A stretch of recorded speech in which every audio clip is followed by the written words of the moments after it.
Blake Lively might have just done herself in this battle with Justin Baldoni, although she didn't do it intentionally. It was something she said long before she ever worked with Justin Baldoni. Right, but there's something she said that has now been resurfaced, and it is right on the nose as far as what the issues are in her battle with Justin Baldoni. Who's really winning this war between Blake Lively and Justin Baldoni?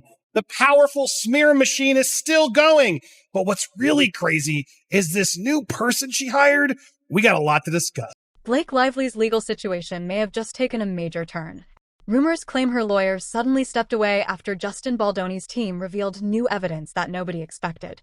According to reports, once the lawyer saw the information that was about to come out, she quickly decided to distance herself from the case. Many people online are now saying no attorney would want their reputation connected to a case surrounded by so many questions and controversies. Are you going to sue Blake Lively too? Into oblivion, Megan. Wait till you see this lawsuit. It's all going to be based on evidence. It's not going to be just a lawsuit. It's going to be the kind of lawsuit that is full of evidence, admissions, documents, which prove exactly what she did and how she bullied her way through the process to take over the movie. New claims suggest Blake may have done more than just mislead the media. Reports are also accusing her of hiding important details from her own lawyer, which allegedly created huge pressure behind the scenes. Sources even claim there were constant arguments, criticism of the lawyer's work, and payment disputes during the case.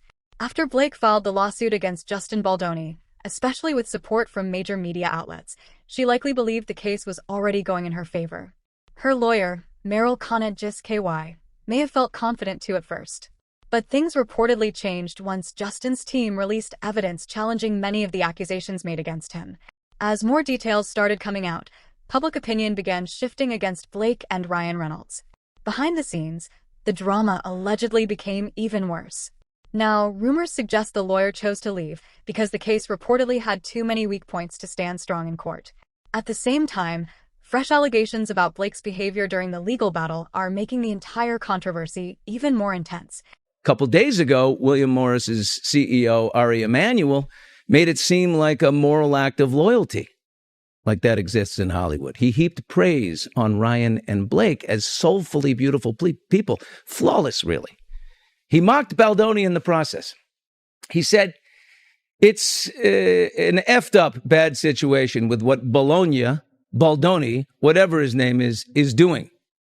Now, he said Lively and Reynolds are good people. They've been in the business for decades and have never had any bad press about them. And all the people that work with them like them. Okay, he must not have the internet. By now, many people online have started calling Blake Lively one of Hollywood's biggest mean girls. Over the years, several people she has worked with have shared awkward or negative stories about their experiences with her. Old interviews have also resurfaced showing moments where she appeared rude, dismissive, or unnecessarily sarcastic. At first, her supporters tried to defend those moments by saying she was simply misunderstood or had a different sense of humor. Others claimed she was naturally shy and sometimes made jokes that came across the wrong way. But as more clips and stories continued appearing, many people stopped buying those explanations. Critics now believe the issue goes deeper than awkward humor.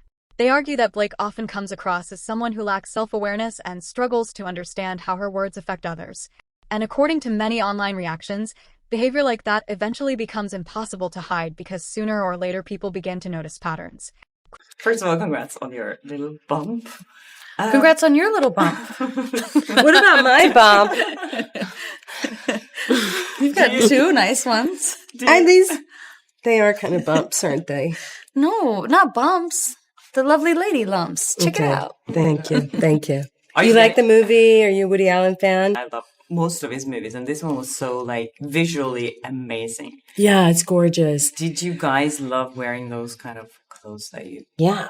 Yeah. And, working in digital... Everyone wants to talk about the clothes, but I wonder if they would ask the men about the clothes. I would. One interview in particular sparked major backlash online. During the conversation, Blake was asked how fans who connected with the movie's serious topics, including SA and DV, should approach her to share their personal experiences. Instead of giving a thoughtful response, many viewers felt she reacted with sarcasm and jokes that seemed insensitive considering the subject matter.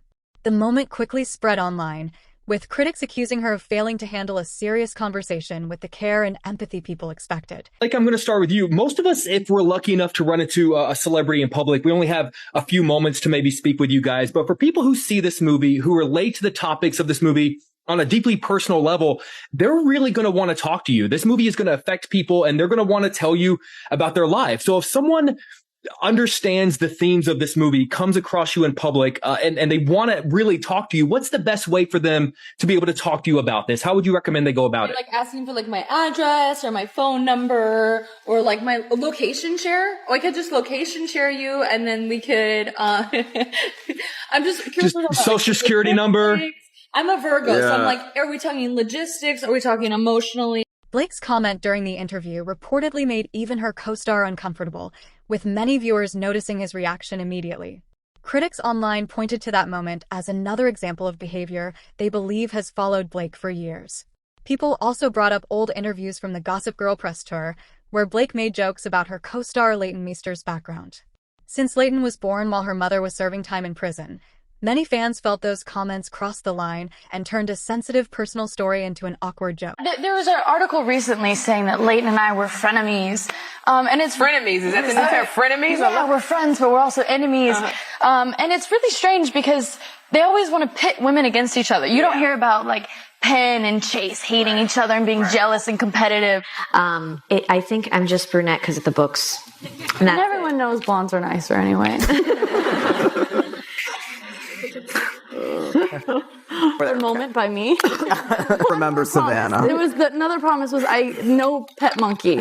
Yeah. Chuck has a matching pet monkey with coordinating outfits, and I was like, I would love to be part of the show, but I can't act with a monkey. And then I got a few of them. Come on, it was a joke. Lord have mercy. Your wardrobe. That is important. Very good. It's very important. This is wardrobe. This is wardrobe. This was on the return rack. I think it was hers. So I had to go and slip them cash to wear it today. It's true that Leighton Meester had spoken publicly about her background before, so it wasn't hidden information. Still, many people questioned why Blake felt comfortable joking about something so personal during interviews. Over time, rumors also surfaced claiming there was real tension between Blake and Leighton behind the scenes of Gossip Girl. According to reports, their relationship off-camera was very different from the close friendship fans saw on screen. Some insiders blamed personality differences, while others believed the issues went much deeper. Fans who watched their interviews together often noticed an awkward energy between them, which only fueled more speculation. Similar accusations later followed Blake during the production of It Ends With Us. Reports claimed she frequently tried to influence cast members to take her side during disagreements and became heavily involved in controlling creative decisions on the film. Some allegations even suggested Blake pushed Justin Baldoni to allow script changes and other adjustments, sometimes without full approval. Then, when Blake officially filed her lawsuit against Justin, many online observers immediately started questioning certain details surrounding the case.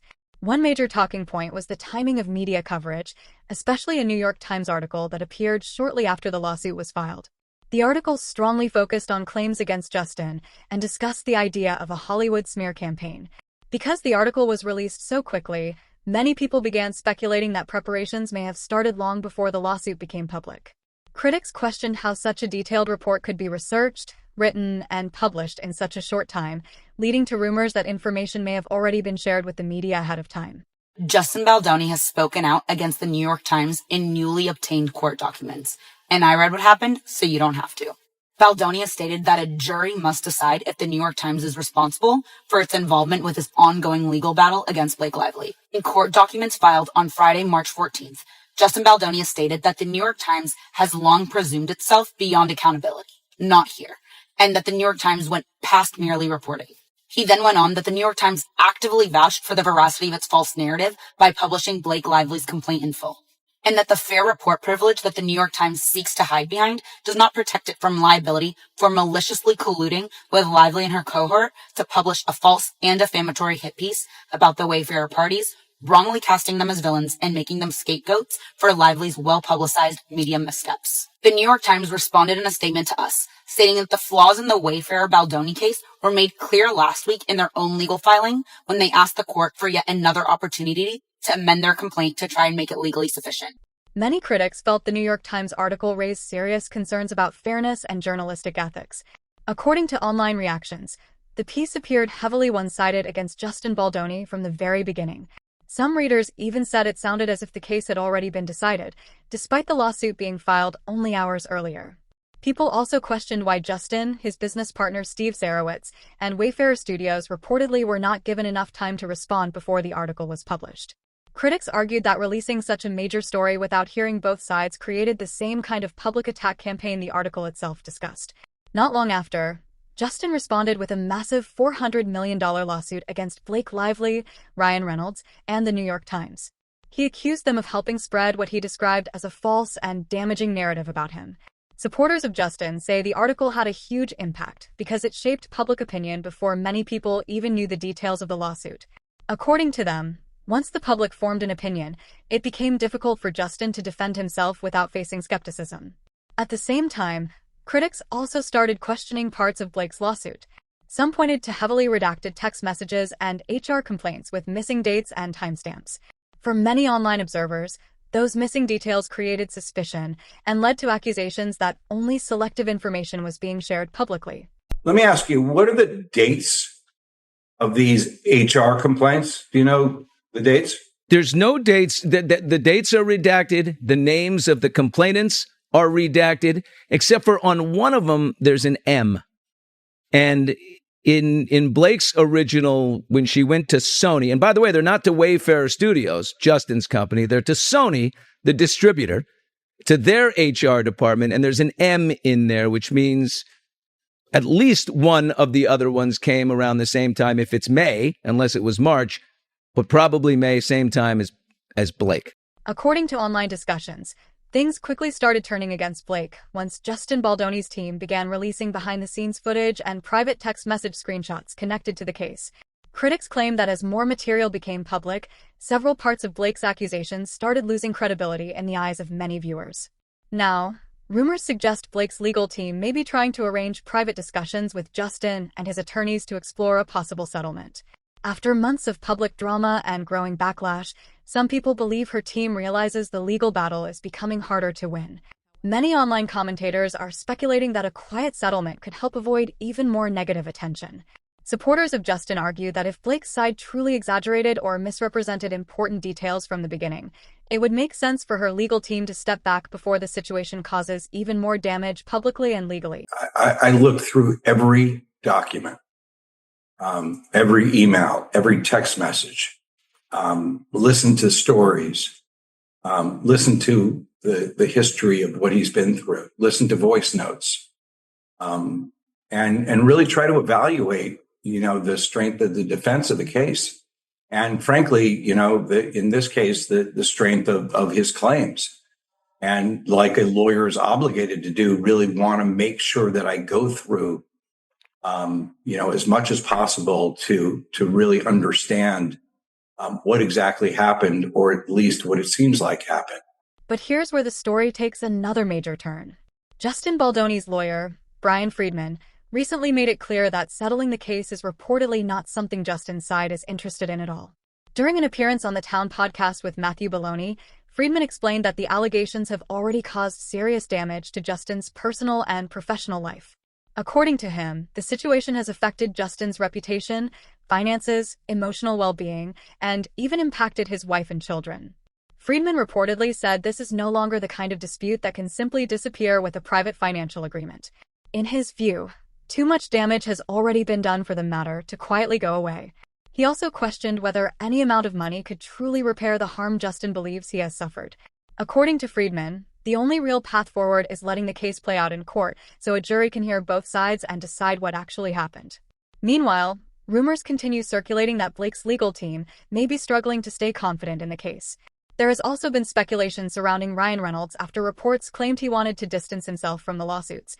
Many online observers interpreted that move as Ryan trying to avoid getting pulled deeper into the growing controversy. Clip 10. Now the big question is whether Blake Lively will find another lawyer willing to continue the fight, or if this could be the beginning of the end for her legal battle against Justin Baldoni. What do you think about the situation? Share your thoughts in the comments, and don't forget to check out the next video for more updates on this ongoing controversy.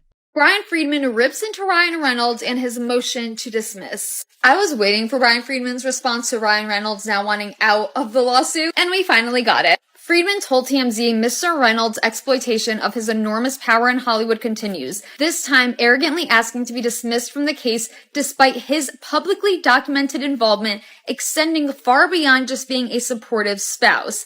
Mr. Reynolds was a key player in the scheme, defaming Justin around Hollywood, strong-arming WME into dropping Justin as a client and trying to destroy Justin's career however possible. He goes on to say his fingerprints have been all over the smear campaign against Justin and the Wayfarer team since day one. Mr. Reynolds now attempts to reduce plainly cognizable claims to hurt feelings, sending a clear message that bullying is acceptable. After lighting a match, Mr. Reynolds now seeks to run from the flames. It won't work. The Wayfarer party's claims against him are real and they are serious. Mr. Reynolds can appear on as many sketch shows as he wants and feebly try to make a light of his current situation, but we will not stop until he is held accountable for his actions. I love that Brian Friedman is not afraid to speak his mind, speak the truth, and I love how much he defends Justin Baldoni. Obviously, I know he's Justin's lawyer. He's getting paid probably really good money, but he really goes and fights for Justin.